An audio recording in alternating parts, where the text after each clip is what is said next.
Previously on the Falcon and the Winter Soldier recap show. Episode 4 is going to be a really cool, interesting, and kind of dynamic episode. It's going to stand out as the pick of the bunch of all the episodes. It's going to make people go, oh, whoa, like something big. I don't know what, just something big is going to happen. There's something big that's going to happen. As I say, I don't know, but my guess would be that the new Captain America gets his hands on the super soldier serum and takes it to become the bad guy of the series as a shock value moment, maybe even killing his sidekick Battlestar. So cute. And that will be its like, whoa moment. Called it. So, then we move on to the good things. First of all, hello and welcome to this week's Falcon and the Winter Soldier recap show. I'm your host, Scott Liston, a very bored Englishman. If you haven't seen this week's episode of the Falcon and the Winter Soldier, please go ahead and watch it and come back and, well, I've already spoiled the ending for you, so of course, spoilers says so in the title. Let's start with the good stuff. This week's episode was definitely the most interesting episode. I'd say it was probably a good episode. I just seem to be judging this series very harshly. So, on to the actual crux of the episode. It seems to be almost like a game of cat and mouse. They're trying to pin down Carly Morgenthau to one location to basically start a peaceful transition for her to stop the flag smashing revolt. And by far the best scene in this episode was that little moment just after the funeral with Sam Wilson talking to Carly, and they're just really showing off their acting chops here. They're really just chewing their words and the scenery around them. They're really invested in their characters. If I have a slight problem, it's with the actress who plays Carly. She's very good. She's very good at her job, but sometimes, I'm not blaming her specifically, but the way her words are written and the way she's been directed to tell them, it does feel like the actress is just saying the words that are written in front of her. She's not really delivering them believable, but the lines themselves are very wordy and they're very stage-like, if that makes sense. You know, the delivery isn't great, but that's because the words aren't fantastic. Very much like in anything written by George Lucas. Another good thing is, which I actually didn't cover in my last episode, my apologies, is the introduction of the Wakandan soldiers, which was a very nice little cliffhanger at the end there, but I've got to be honest, the whole episode kind of put me in a bored state that I forgot the ending of the episode, and the last thing of the episode you're meant to see and go, oh, got to tune in for next week, and it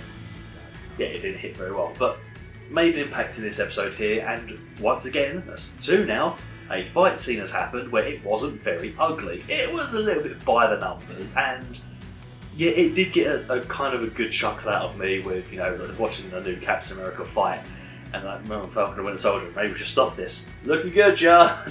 I just thought, yeah, that was pretty funny. Anyway, let's move on to my prediction.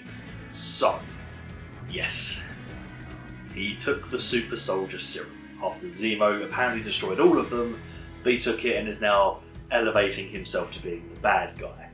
As for the possible end of the series, I suppose it all rallies around the question of who is the power broker.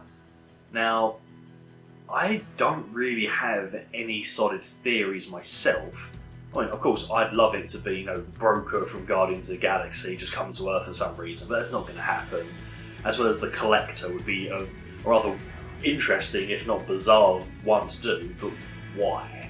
It's very unlikely. Unless it's a lesser known Captain America villain that I'm not familiar with. I'd say, as much as I love the comic book genre, I didn't read a lot of comic books growing up, so I'm kind of behind in that sense, but I'm assuming the reveal will be better than, you know, in WandaVision, I know a guy, or I know someone who's an astro engineer ends up being that soldier. Okay, great. Was expecting Reed Richards, but okay, fine. Yes, so back to my prediction. He's taken the super soldier serum. I think the only thing I didn't get right was he didn't kill Battlestar, but his death instigated his inner rage for him to kill that freedom fighter. So, well, that's like 90% correct off of just pure guesswork. And that's either one or two things.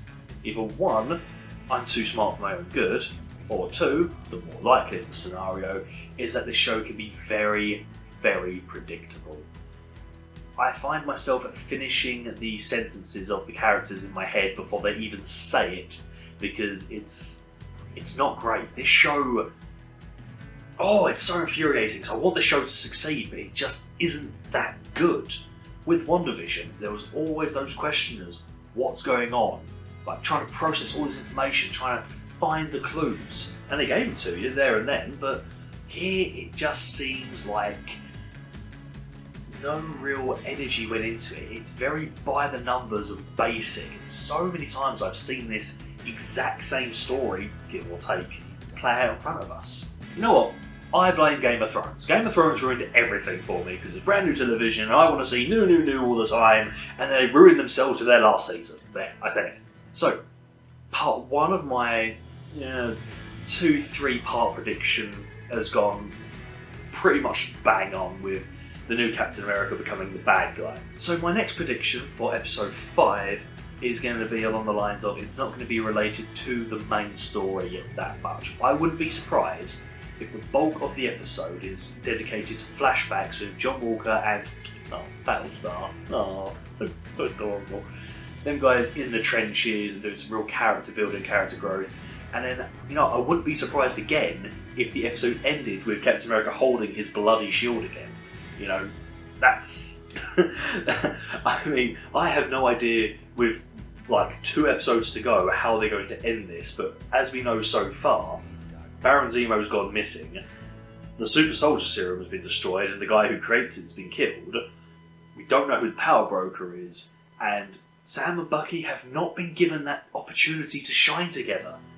They banged on about the whole Bad Boys Lethal Weapon Rush Hour dynamic, and I've yet to see more than 2 minutes of screen time where dedicated to these two bonding. They're sort of, they're kind of, I know I'm expecting the obvious trope here, but I was kind of hoping for more character between the two of them, more chemistry, but they spend most of the time either apart or just arms folded going, well,